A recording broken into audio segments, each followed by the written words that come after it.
ミクだよ。ミクだよ。ミクだよ。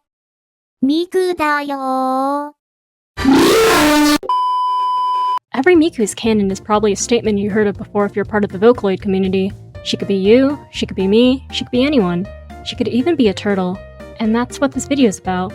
You probably heard of Hatsune Miku before, but in case you haven't, allow me to provide a brief explanation. Hatsune Miku is a voice synthesizer created by Krypton Future Media in 2007 to empower aspiring music producers by allowing song production to be more accessible. When Miku was created, however, she wasn't provided any fixed lore or personality, which encouraged Vocaloid producers to project their own creative narratives onto her without limitations. But Miku isn't solely constrained to the creative interpretations of Vocaloid producers. Illustrators and animators play a huge role in helping convey the narratives these producers want to share. Thus, they tailor Miku's design and aesthetic to become more befitting. She's anything you want her to be. A princess, a clown, a yearning lesbian. Miku's fan art is incredibly diverse because of this, even beyond the realm of Vocaloid MVs. People even began designing their own Mikus based on different countries, themes, animals, and so on. So I wanted to give it a shot at designing my own Miku. I happen to be born on Miku Day, so let's make a turtle Miku. It's beach season and turtles do love swimming, so let's go with the beachy summer theme.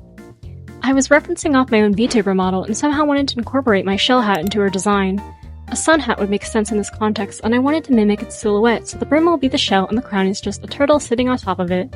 Similar to my VTuber model, I'll replace the legs with flippers and give Miku mismatched eyes. Her twin toes will also be flippers, and I'll scatter turtle scales all over her body. I thought it would be cute to give her some sort of leg guard, and I was like, ooh, I love eating plastic. What about one of those six-pack rings? I wasn't sure what kind of bathing suit I wanted to give her though. I knew that I wanted to pose her laying on a full ring floaty, and I had a reference image prepared that would make more complex swimsuit designs difficult to draw. In the upcoming speedpaint, you could see that the original swimsuit design was more detailed, but I heavily simplified it for the sake of my sanity. To express what I'm going for visually, I decided to just photo bash my ideas together instead of drawing it. Mostly because I'm lazy. Here's what I'm trying to go for. Now that we got the design figured out, let's draw an illustration to bring my idea to life. My initial sketch is pretty rough, just a bunch of lines and shapes to get the flow of things before I refine them a bit. I like increasing my brush size and lowering the opacity to focus on the overall composition and proportions instead of the details. By using a larger brush size for the sketch, you prevent yourself from focusing too much on the minor details early on and saving time from redrawing them. When I was a beginner at digital art, I would spend hours sketching everything out because I tried to make everything look perfect from the get-go. I wasted a lot of time when I could have focused on the broader illustration as a whole. I don't have those art files anymore because I deleted them due to a lack of storage, but I remember some of them would have 100 hours just on one canvas for something that could be easily done in a tenth of the time or maybe even less. I learned my lesson years later, and now I just refine the sketch over and over again. Well, until I'm bored and want to color it. That's also kind of a bad habit of mine. Plus the fact that I merge all my layers together early on, including the background. It makes the process a bit difficult, but it comes with its perks. For one, I'm able to adjust the colors all at once and liquefy everything to fix the anatomy. I also don't have to switch between layers. However, the drawbacks make the drawing process a bit more time-consuming. I still want a clean line art effect dividing the colors from each other, and the soft brushes I use end up blending those colors together. Additionally, ibispaint's liquefy tool blurs and softens everything, which isn't the look I'm going for. Having the character on the same layer as the background makes adjustments difficult as well. I ended up separating them using the selection layer by filling in parts of the background before cutting and pasting it on a layer below Miku.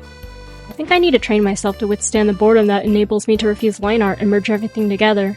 Sometimes when I do this, it looks too messy and almost discourages me from continuing.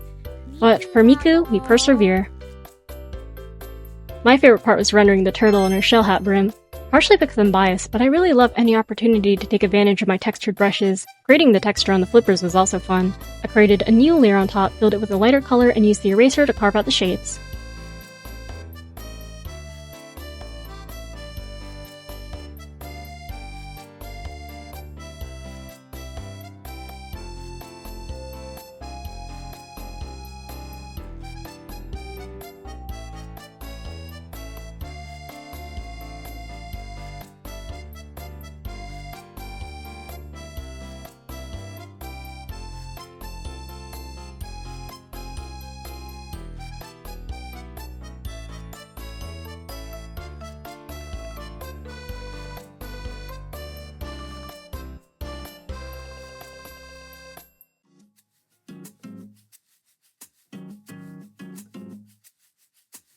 I tried to tackle the swimsuit design again. The bow just wasn't doing it for me. I attempted to do a more sailor uniform-inspired swimsuit, but ended up simplifying it, as I mentioned earlier.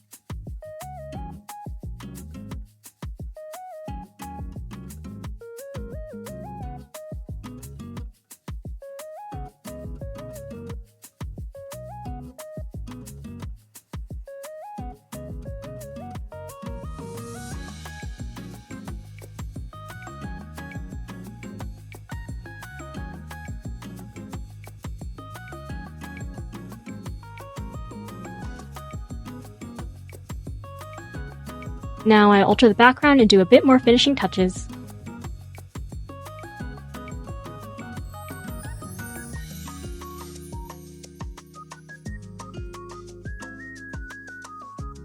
The illustration is done, so let's move on to the final reveal.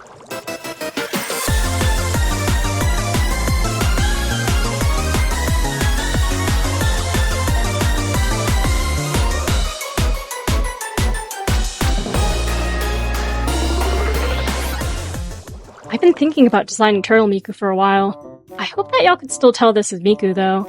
Her twin tails cut off make it a bit difficult to tell, however the tattoo gives it away. I hope you enjoyed watching this video and... wait, when do turtles talk?